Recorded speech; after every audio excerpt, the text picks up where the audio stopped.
ना, ऐसा गुरु न बनाए जो बाद में आपको पश्चाताप करना पड़ेगा।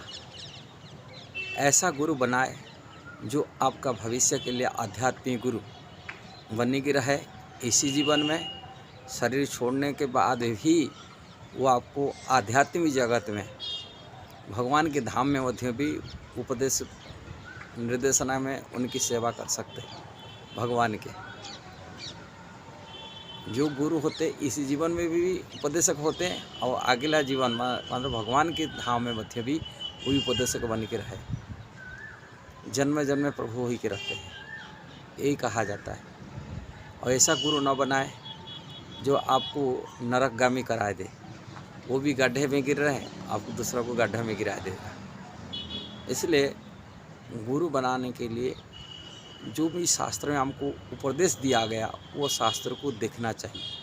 शास्त्र मतलब वैदिक शास्त्र, कोई मनोग्रहण व्यक्तियों द्वारा प्रभावित नहीं होना चाहिए, किसी लोगों की भेड़ चाल नहीं होना चाहिए। ऐसा गुरु बनाए जो आपको मार्गदर्शन करे। शास्त्र में क्या लिखा गया ये हमको जानकारी होना। श्रीमद् भागवत में मध्य में उपदेश दिया गया, भगवद गीता में भगवान में उपदेश दिए हैं, अलग अलग स्मृति शास्त्र में उपदेश दिया गया। इसीलिए हमको शास्त्र में क्या लिखा गया वो हमको देखना है। श्रीमद् भागवत में नवजोगेंद्र जी कहते हैं, विषय प्रबुद्ध जो नवजोगेंद्र के गुरु थे प्रबुद्ध जी, वो श्री प्रबुद्ध जी बोलते हैं, तस्मात् गुरु प्रपद्यते जिज्ञासु श्रेय उत्तमम शब्दे परे च निष्णातम ब्राह्मणी उपशम आश्रयम। इसका अर्थ है 11 स्कंद भागवत की 3रा अध्याय की 21वें श्लोक में कह रहे, अतः जो व्यक्ति गंभीरतापूर्वक असली सुख की इच्छा रखता हो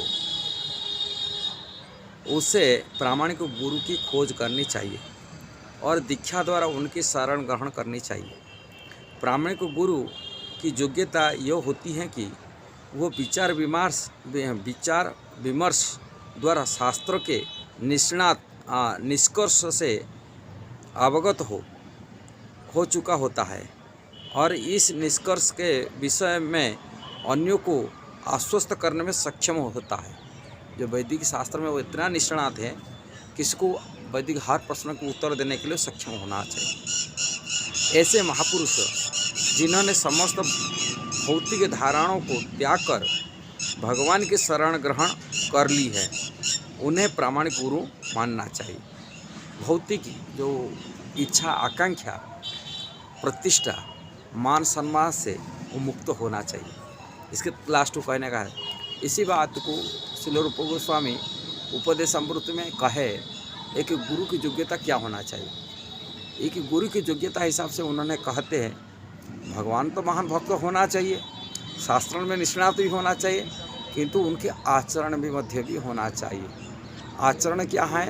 वाचो बेगम मनसा क्रोध बेगम जिह्वा बेगम उदर उपस्थ बेगम एतान बेगान जो विषात धीरा सर्वम अपिमा पृथ्वी शिष्या। इसका अर्थ है वाच बेग, वाच माने वाणी की बोलने का वेग है।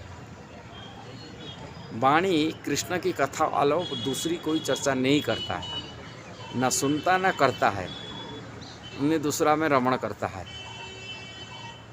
वाच बेगम मनसा मन की वेग, मन बहुत सारी इच्छाएं रखता है, पूजा में, मान सम्मान में, प्रतिष्ठा में बहुत सारी महत्वाकांक्षा रखता है, संसार की सुख भोगने का।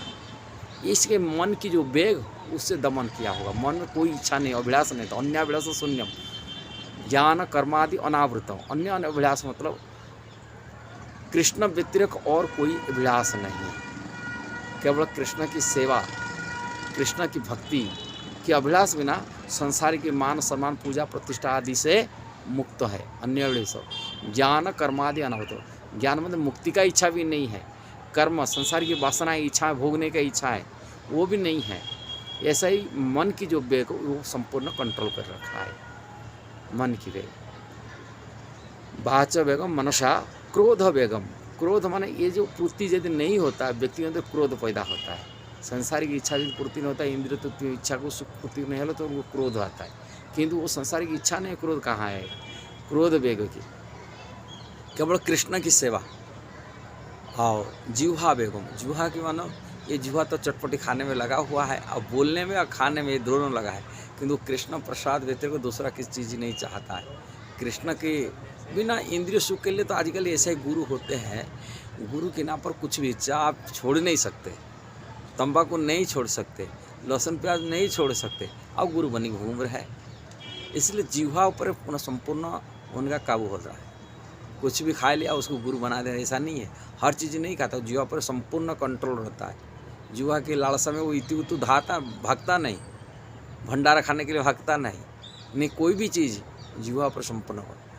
जिह्वा बेगम उदर, उदर माने वो पेट भूखा बिना खा के तो रह नहीं पाएगा, ऐसे ही हाँ उसको भी कंट्रोल करना पड़ता है।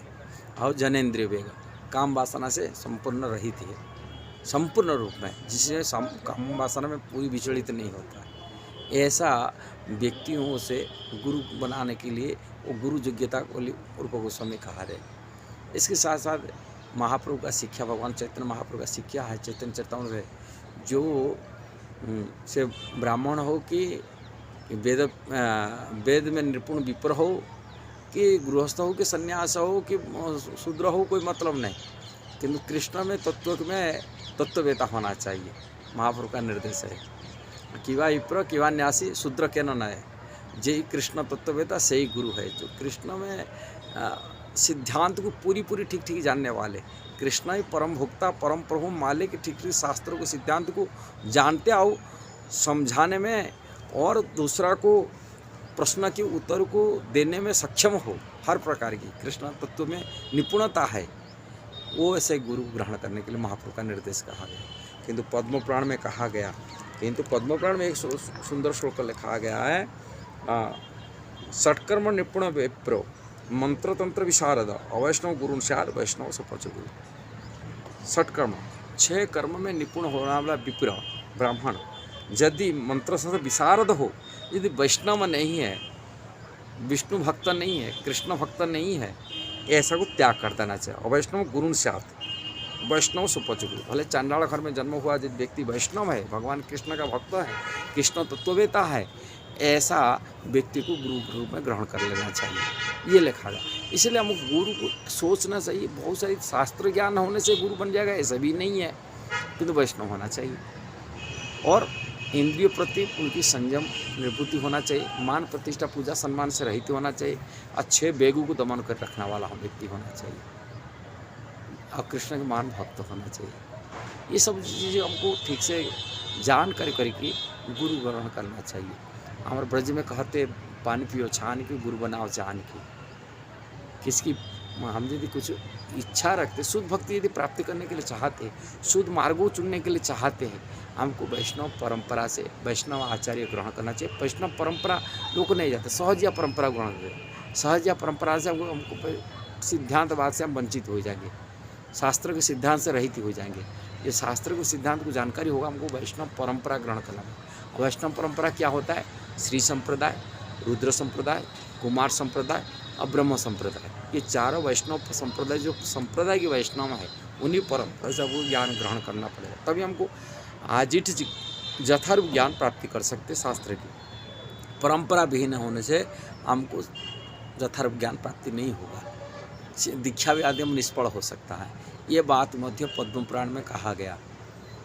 पद्म पुराण में कहा गया, संप्रदाय विहीन जे मंत्रस्थ विफला मता अतो कलो भविष्यन्ति चतुर संप्रदाय। संप्रदाय विहीन होने से हमारा शिक्षा दीक्षा आदि निष्फल हो जाता है, इसलिए उनको वैष्णव परंपरा से दीक्षा, चारों संप्रदाय से दीक्षा लेने के लिए पद्म पुराण में कहा गया ये बात। इसलिए हम ये सब चीज़ जान कर हम गुरु ग्रहण करें, जैसे हम आगे फ्यूचर में भविष्य में हमको भी आध्यात्मिक प्रगति कर सकते और आत्मकल्याण कर सकते। ऐसा गुरु न बनाए, हम पश्चाताप करना पड़े। हरे कृष्णा। जरूर ये बात को जो सही लगा उसको जरूर शेयर करना, सब्सक्राइब करना, लाइक कमेंट देना। हरे कृष्णा।